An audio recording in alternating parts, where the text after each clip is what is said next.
Hello students, welcome back to my YouTube class जिसका नाम है math series by Santosh Shekhawat. अपनी इस सीरीज में मैं आपको 12th स्टैंडर्ड की मैथ्स की एनसीईआरटी बुक सॉल्व करवा रही हूँ और अभी हमारा फोर्थ चैप्टर रनिंग है। फोर्थ चैप्टर में मैंने आपको determinant, how to find the determinant, properties of determinant and then we have solve some problems also based on the determinants.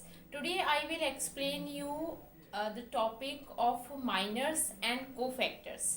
Right, so let's move to my class. Okay students, so minors, first I will explain you what is the meaning of minors. Right, so minor of an element aij is determined by deleting its ith row and jth column in which aij is lies. Right, so aij element का अगर मुझे determinant find करना है, ठीक है, तो उस रो, जिस रो और कॉलम में वो एग्जिस्ट कर रहा है, जैसे हम डिटर्मिनेंट फाइंड करते हैं वैसे उसी की बात कर रही हूँ मैं। तो जो ए आई जे के रेस्पेक्ट में जो डिटर्मिनेंट होगा वो उसका क्या होगा, माइनर होगा। राइट, तो इसको मैं एक एग्जांपल लेके आपको एक्सप्लेन कर रही हूँ तो आपको बेटर समझ में आएगा ये। तो ये एग्जांपल हमने लिया है, ये 1 -2 4 3, इसके हमें माइनर्स फाइंड करने। तो ईच एलिमेंट के रेस्पेक्ट में इसका एक क्या होगा, माइनर होगा। ये कौन सा एलिमेंट है, a11, ये a12, ये a21, ये a22। राइट, तो a11 के रेस्पेक्ट में इसका डिटर्मिनेंट क्या होगा, a11 के रेस्पेक्ट में डिटर्मिनेंट क्या होगा 3, a12 के रेस्पेक्ट में क्या होगा 4, a इस 2 1 के रेस्पेक्ट में -2 और a22 के रेस्पेक्ट में 1। तो यही इसके माइनर्स है। तो माइनर्स देखो, मुझे क्या लिखना है, ए आई जे के रेस्पेक्ट में, ए आई जे के लिए जो माइनर होगा उसको हम क्या लिखेंगे, एम आई जे लिखेंगे। ए आई जे के लिए जो माइनर होगा उसको हम क्या लिखेंगे, एम आई जे। राइट, तो मुझे a11 के लिए माइनर लिखना है। राइट, तो मैं कैसे लिखूंगी, m11, ये क्या होता है, माइनर ऑफ a11। ठीक है, m11 का मतलब है माइनर ऑफ a11। तो इसके रेस्पेक्ट में इसका जो माइनर है वो क्या होगा, इस जो डिटर्मिनेंट है वो क्या होगा, आप इस रो और इस कॉलम को छोड़ दो, डिटर्मिनेंट क्या है 3, तो ये इसका क्या हो जाएगा, माइनर हो जाएगा। राइट, ऐसे ही मुझे a12 फाइंड करना है, तो क्या होगा, माइनर ऑफ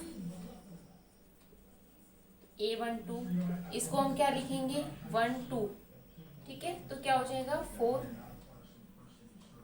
राइट, ऐसे ही हम m21 फाइंड करेंगे, तो माइनर ऑफ a21 क्या हो जाएगा, इसके रेस्पेक्ट में -2, और m22 जब आप फाइंड करोगे तो माइनर ऑफ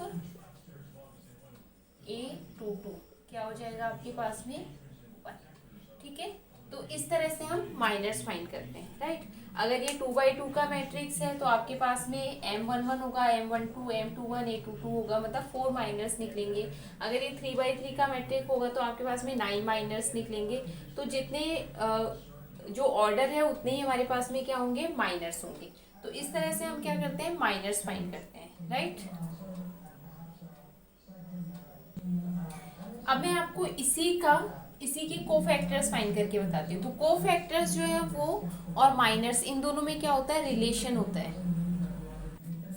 इनमें क्या रिलेशन होता है, देखो सबसे पहले तो जो कोफैक्टर्स है उसको हम ए से लिखते हैं। मतलब अगर मुझे ए आई जे का जो कोफैक्टर है इसको हम क्या लिखते हैं, ए आई जे जो है उसका कोफैक्टर हम ए आई जे से डिनोट करते हैं।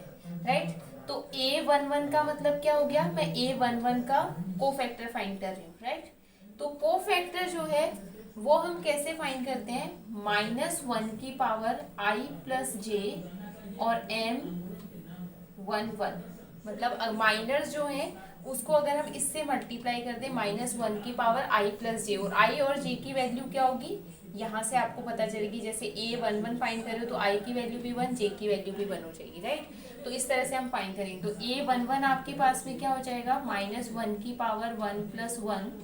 राइट, इसको मैं आई जे लिख देती हूँ, आपको समझ में आ जाएगा फॉर्मूला।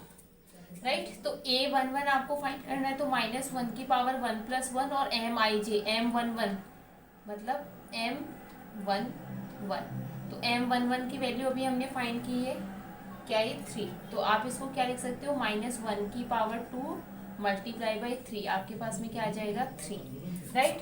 ऐसे ही जब हम a12 फाइंड करेंगे तो क्या आ जाएगा, -1 की पावर 1 + 2, और ये आपके पास में इसकी वैल्यू क्या है 4, तो आपके पास में क्या आ जाएगा ये -4। ऐसे ही जब आप a21 फाइंड करोगे तो आपके पास में क्या आ जाएगा, -1 की पावर 2 + 1, और यहाँ से इसकी वैल्यू क्या है -2, तो ये क्या हो जाएगा, माइनस और माइनस प्लस होके ये 2 हो जाएगा। ऐसे ही आप a22 की वैल्यू जब फाइंड करोगे तो आपके पास में क्या आएगा, यहाँ पे -1 की पावर 2 + 2, और यहाँ से 1, तो आपके पास में क्या आ रहा है 1 आ जाएगा, राइट। तो इस तरह से हम इसके कोफैक्टर्स फाइंड करते हैं। मतलब माइनर्स को अगर हम i प्लस -1 की पावर i प्लस j से अगर हम मल्टीप्लाई कर देते हैं तो हमारे पास में क्या आ जाते हैं, कोफैक्टर्स आ जाते हैं। तो इस तरह से हम ये माइनर्स और कोफैक्टर्स फाइंड करते हैं। अब मैं आपको इसका 3/3 का एग्जांपल लेके और इसको एक बार फिर से एक्सप्लेन कर देती हूँ ताकि आपको ये कॉन्सेप्ट क्लियर हो जाएगा। आपको बस ये फॉर्मूला बेसिकली ध्यान रखना है, बाकी आपको वैल्यू पुट करते जाना और क्वेश्चन सॉल्व हो जाएगा। ये जो माइनर्स और कोफैक्टर्स है ये हम आगे यूज़ करेंगे इनवर्स फाइंड करने के लिए, राइट। तो इसको समझना बहुत ज़रूरी है।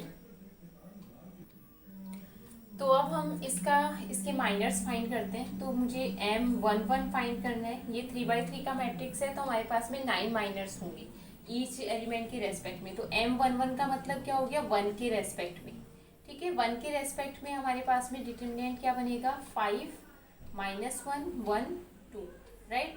तो इसकी वैल्यू हमारे पास में क्या होती है 10 माइनस, और ये यहाँ पे नेगेटिव पहले से, तो ये क्या हो जाएगा +1, तो ये 11 हो जाएगा, राइट। उसके बाद में M12 जब हम फाइंड करेंगे तो मतलब इसके एलिमेंट के रेस्पेक्ट में हमारे पास में क्या आ जाएगा, इस रो और इस कॉलम को छोड़ दो तो 3 0 -1 2, तो आपके पास में क्या बनेगा 6 -0, यहाँ से ये मल्टीप्लाई होके 0 हो जाएगा तो आप इसको 6 लिख सकते हो। ऐसे ही M13 जब आप फाइंड करोगे तो आपके पास में क्या हो जाएगा, M13 की वैल्यू आपके पास में क्या आएगी 13, मतलब 4 के रेस्पेक्ट में, तो आपके पास में 3 5 0 1, ठीक है। तो इसको जब हम सॉल्व करेंगे तो 3 -0, तो आपके पास में 3 आ जाएगा। जब हम M21 की वैल्यू फाइंड करेंगे मतलब इसके रेस्पेक्ट में, तो आपको ये वाला रो और ये कॉलम छोड़ना है, तो 0 4 1 2, आपके पास में क्या आ जाएगा -4 आ जाएगा, मतलब ये 0 -4 आ जाएगा, तो आपके पास में -4 आ जाएगा, राइट। M22 जब आप फाइंड करोगे तो 22 का मतलब इसके एलिमेंट के रेस्पेक्ट में, तो आपके पास में 1 4 0 2, आप इस रो और इस कॉलम को छोड़ दो, ठीक है। तो आपके पास में ये बनेगा, तो ये 2 -0, तो आपके पास में 2 आ जाएगा। ऐसे ही M23 जब हम फाइंड करेंगे तो M23 हमारे पास में क्या बनेगा 2 3 का मतलब क्या हो गया, ये एलिमेंट, ठीक है। तो इसको और इसको छोड़ना है आपको, तो 1 0 0 1 1 0 0 1, तो इसको जब आप सॉल्व करोगे तो 0 -0 0, सॉरी ये 1 आएगा, 1 -0, तो ये 1 आ जाएगा। ऐसे ही M31 जब आप फाइंड करोगे, M31 का मतलब क्या हो गया इसके रेस्पेक्ट में, तो 0 4 और 5 -1, राइट। तो आपके पास में ये 0 हो जाएगा और ये कितना हो जाएगा माइनस का 0 -20, तो -20 आ जाएगा, राइट।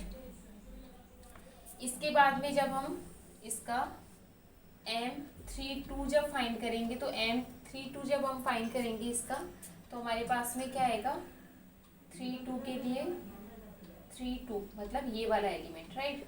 तो इसको और इसको छोड़ दो, 1 3 और 4 -1 आ जाएगा।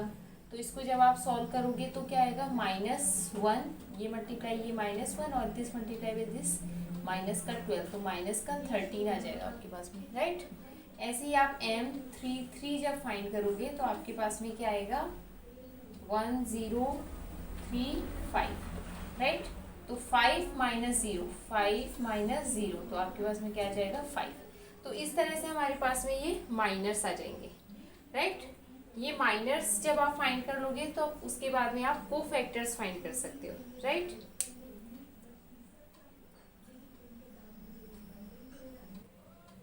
अब हमें इसके क्या कोफैक्टर्स फाइंड करने हैं। तो मैंने माइनर्स को एक जगह लिख लिया है, अब हम इनके कोफैक्टर्स फाइंड करते हैं। तो a11 मैंने आपको क्या बताया था, -1 की पावर 1 + 1 और मल्टीप्लाई बाय 1 तो माइनर की वैल्यू हमारे पास में क्या है 11, तो ये आपके पास में क्या आ जाएगा 11 ही आ जाएगा। a12 जब आप फाइंड करोगे तो आपके पास में -1 की पावर 1 + 2 और मल्टीप्लाई बाय 6, तो ये आपके पास में क्या आ जाएगा -6 आ जाएगा। ऐसे ही a13 जब आप फाइंड करोगे तो -1 की पावर 1 + 3 और थर्ड एलिमेंट क्या है आपके पास में 3, तो ये आपके पास में 3 आ जाएगा। ठीक है, a21 जब फाइंड करोगे तो -1 की पावर 2 + 1 और 1 एलिमेंट कौन सा है -4, राइट। तो ये आपके पास में यहाँ से भी माइनस आएगा, यहाँ से भी माइनस, तो ये 4 हो जाएगा। ऐसे a22 की वैल्यू आपके पास में क्या है -1 की पावर 2 + 2 और यहाँ से आ रहा है 2, तो ये कितना हो जाएगा 2 ही हो जाएगा। ऐसे ही a23 की वैल्यू आपके पास में क्या है -1 की पावर 2 + 3 और 1, तो यहाँ से क्या आ जाएगा -1, क्योंकि -1 की पावर 5 हो जाएगा और ये मल्टीप्लाई होकर क्या हो जाएगा -1। ऐसे ही जब a31 हम फाइंड करेंगे तो a31 की वैल्यू हमारे पास में क्या आएगी -1 की पावर 3 + 1 और ये -20, तो आपके पास में -20 आ जाएगा। -1 की पावर 4 और मल्टीप्लाई बाय -20 तो -20 हो जाएगा।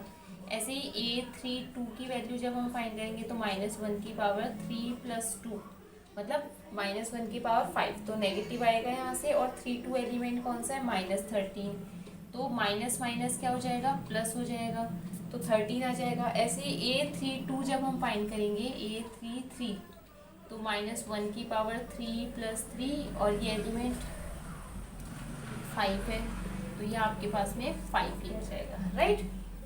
तो इस तरह से हम इसके कोफैक्टर्स फाइंड करते हैं। तो अगर आपको कोफैक्टर्स फाइंड करने हैं तो पहले आपको माइनर्स फाइंड करने पड़ेंगे और फिर हम उनको इस तरह से फाइंड करेंगे। ठीक है, आपका ये हमेशा ऐसे ही चलेगा, plus minus plus minus plus minus plus minus plus, जैसे हम डिटर्मिनेंट फाइंड करते हैं वैसे ही है ये कॉन्सेप्ट। जब आपको समझ में आ जाएगा ये अच्छे से, तो then you can relate these things, right. And hello students, welcome back to my YouTube class जिसका नाम है math series by Santosh Shekhawat. अपनी इस सीरीज में मैं आपको 12th स्टैंडर्ड की मैथ्स की एनसीईआरटी बुक सॉल्व करवा रही हूँ और अभी हमारा 4th चैप्टर रनिंग है। 4th चैप्टर में मैंने आपको determinant, how to find the determinant, properties of determinant, and then we have solve some problems also based on the determinants. Today I will explain you the topic of minors and cofactors, right? So let's move to my class. So students, in my today's class I have explained you how to find the minors and then how to find the cofactors by using the minors. तो मैंने आपको ये दो concept बताए हैं, तो आप इस पे बेस्ड जो प्रॉब्लम्स हैं उनको इजीली आप सॉल्व कर सकते हैं। और इसी कॉन्सेप्ट को यूज़ करते हुए हम अब कल की क्लास में इन्वर्स कैसे फाइंड करते हैं मैट्रिक्स का, वो हम सॉल्व करेंगे।